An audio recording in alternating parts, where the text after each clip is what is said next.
What's up, everybody? Welcome back to the Free Spirit Tarot. I am Poetry. You are here for another video as we journey through our tarot cards.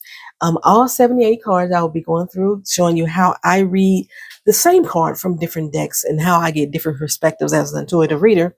If you are wondering how to be an intuitive reader, this is just showing you how I do it. It does not apply to each and every person that reads tarot. Sometimes the terminology that I can reveal from these decks are also similar to what's in the guidebooks that the authors themselves have created, and may lean heavily back to the basic tarot card terminology and definitions and meanings as well. But as we evolve as a people, so do the meanings of certain things. I take a look at the images and what's in them and see like directional, if there's spirit animals and things of that nature, the atmosphere, the background, to come up with what I can see in a card for you, and they will connect with the other cards that are surrounded once I do an actual reading. If you're new to this channel, go ahead and subscribe to the video, like the channel. If you're able to hype up the video, go ahead and hype it up so we can move on up in the algorithm. We can get more like-minded people here over on the Free Spirit Tarot channel. And please leave any commentary down in the comment section. I love to hear what you say. I'm interested in what you think about these set cards as well, whether your definitions or meanings are different than mine or not. You know, I'm always interested to learn and to grow from other persons who dabble in the tarot. Okay, so today we are talking about the Lovers. This card is Gemini. Okay, it is Gemini season. I am a Gemini. You probably hate the way I say it, Gemini, but you know, hey, that's why I'm going to do it anyway. This is the only card that I know for a fact what it represents as far as the zodiac sign, because it's my own freaking zodiac. It's easy for me to remember because Gemini is normally represented by twins or by the duality of something, and each of these cards always has two persons. I don't think I've ever seen a Lover's card in any deck that is not two people in the deck. But again, when I look at all of these cards, I see different stories coming about from these cards here.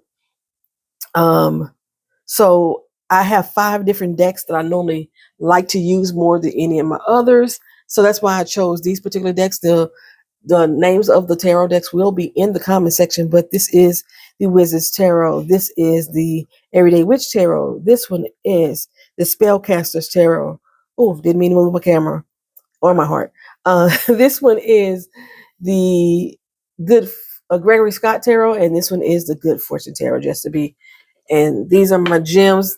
I really don't have any deep understanding about the gems themselves. They're just here for decoration, although the rose quartz, I always thought that it represented love, so that's how it ended up. And then this person shaped it in the shape of a heart too.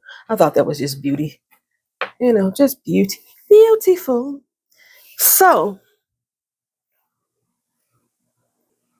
some of my basic understanding of the Lover's card is it represents love, you know, relationships, human connection, the yin and the yang of things.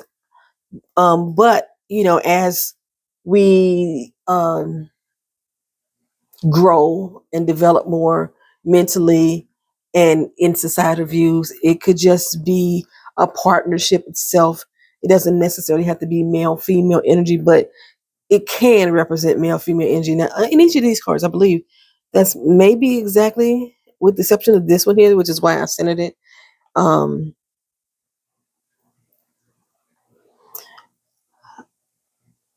Yeah, why I centered it. So it's a lot of cards. There's sometimes 3 people indicated in the card, but it's usually like the 2 main persons and then a cherub, like in this one here. Okay. In all of these cards, I don't see more than 2 people other than this one. It also represents choices, you know, the area of your love or relationship. And I myself sometimes see these and see a duality within self, and come come across as self-love. I see that as well. But in most cases, what I'm gathering from this is a romantic type of love, commitment, marriage, some type of choices being made that's going to affect all parties. It's normally a positive card. But it can represent some type of heartache or heartbreak as well. Again, depending on what other cards fall around it.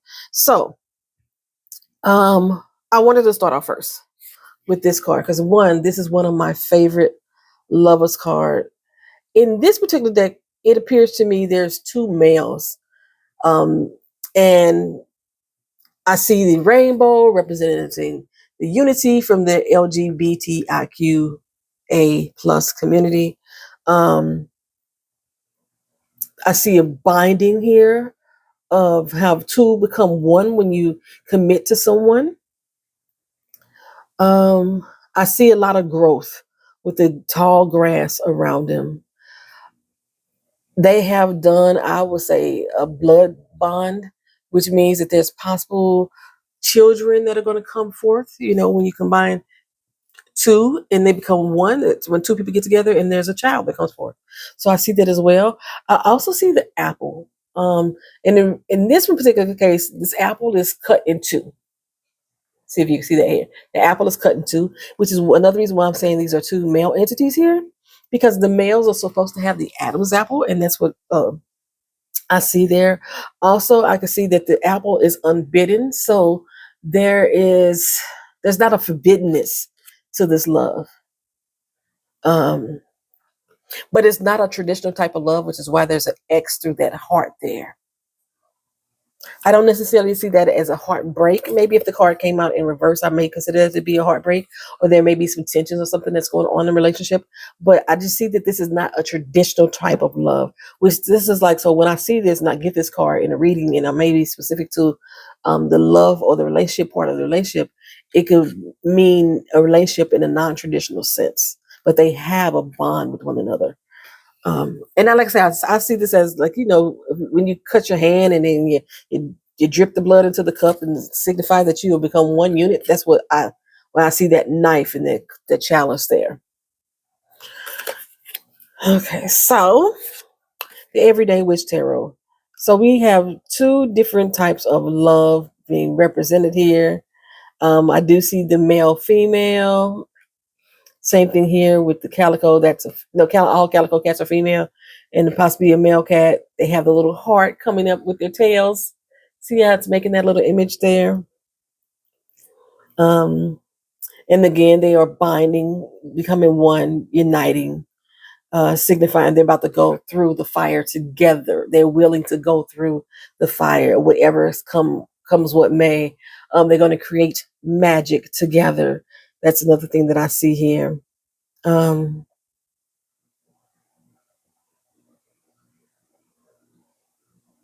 Yeah, I like that card as well. They have a commonness with one another. Same thing with here, with their style of dress. Their style of dress is very similar to one another. Sometimes you say with opposites attract. In this particular case, they are very alike yet different at the same time. Same thing with the cats here. On this one, on the Wizard's Tarot, this one doesn't give me too much of anything when I look at this one. I do it to me, her facial expression looks like she doesn't want to be with this guy. That's what her facial expression says to me. She's not solely interested in being with him. Like this may be an arranged or forced marriage. He kind of looks like Luke on The Handmaid's Tale. And he's taking on a handmaid or a young bride. That's what I see here. I do show the green apples, and I'm surprised they're green apples and not red apples, because the way that it is described in the Bible is that there was I thought there was supposed to be a red apple that was eating out of the tree, but they're green apples here. Green apples are what Granny Smith apples. And when I think of Granny Smith, I think of wisdom. Okay, so if she was to eat of the apple, again, she's going to get wisdom, which is the same thing they did when they ate from the tree of knowledge.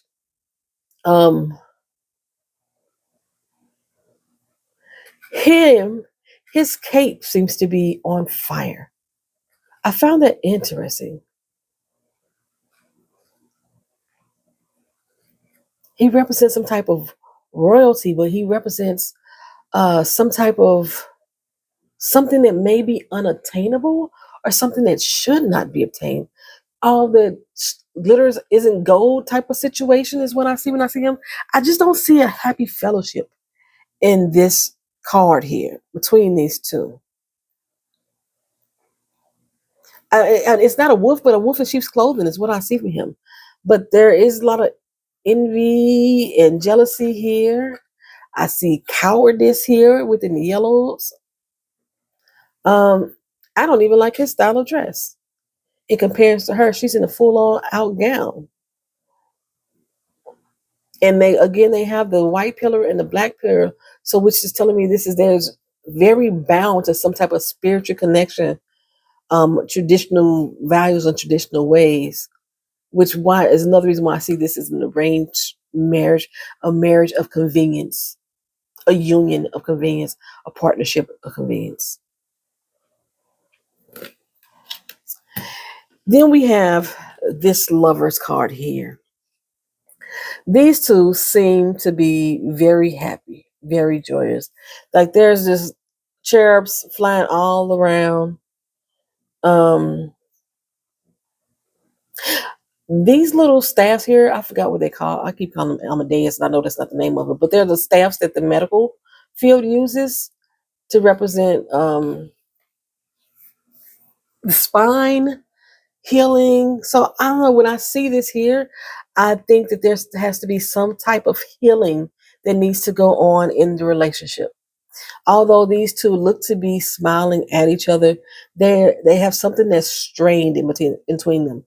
Um, I see maybe there may be plenty of children involved, or at least the idea of children is something that someone really wants, but they may be lacking to have.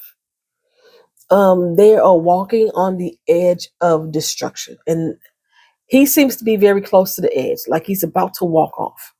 The ground is cracking beneath them, so the relationship itself is unsteady. The feelings are unsure. They don't know what they're getting into. And this cherub here seems to be warning him of the heartache and pain. All of them seem to be looking at him, almost as if she can't be trusted.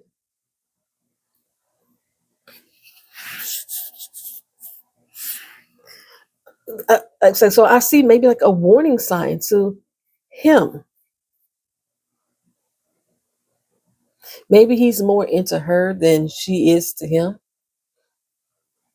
Or maybe she just needs to get rid of him so she can go on her path unharmed. Again, it will all depend on the other cards that fall down around it.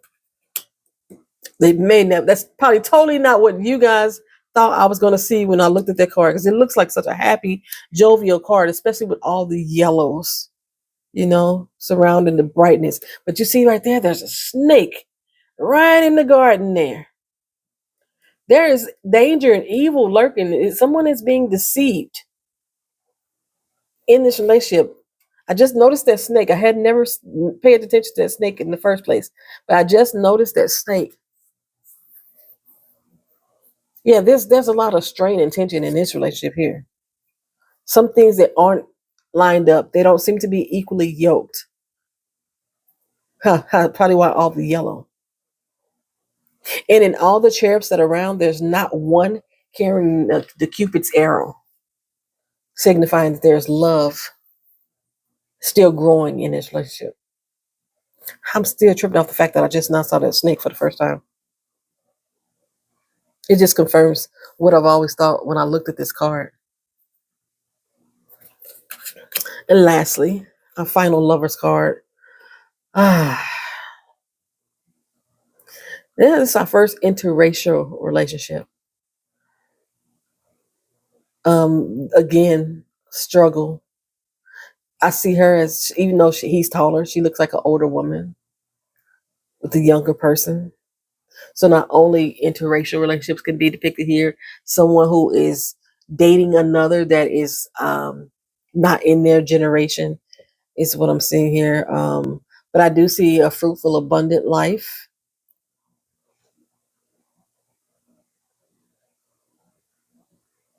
Mhm. Maybe getting the best of both worlds with the sun and the moon combined. Wisdom and intellect. We have the cherub here, and the cherub has already shot their arrow into the heart of this one here. So there is love. They have been bit by the love bug,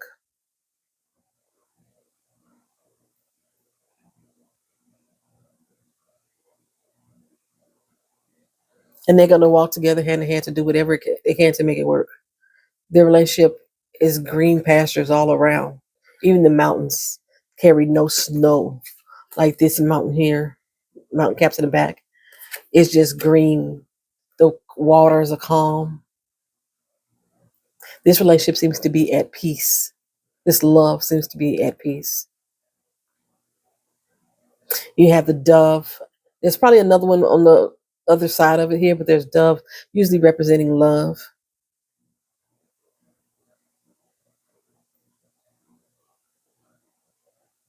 And they're walking together. They're looking at each other. And like I said, unlike this one here, where he seems to be walking off the edge, they don't seem to have any danger or tension alongside them. See, this one here, it has the calm waters behind as well, but they are just starting to unite. I believe that these have already united here.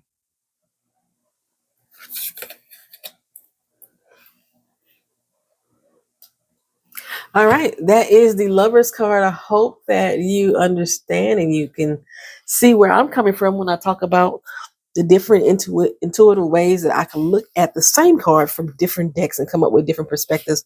If you had any perspectives of your own, feel free to drop them in the comment section. I welcome all commentary and feedback. Again, and if you're not subscribed to the channel, go ahead and subscribe. I'll do all the stuff that YouTubers tell you to do. And I'll see you in the next video. Peace.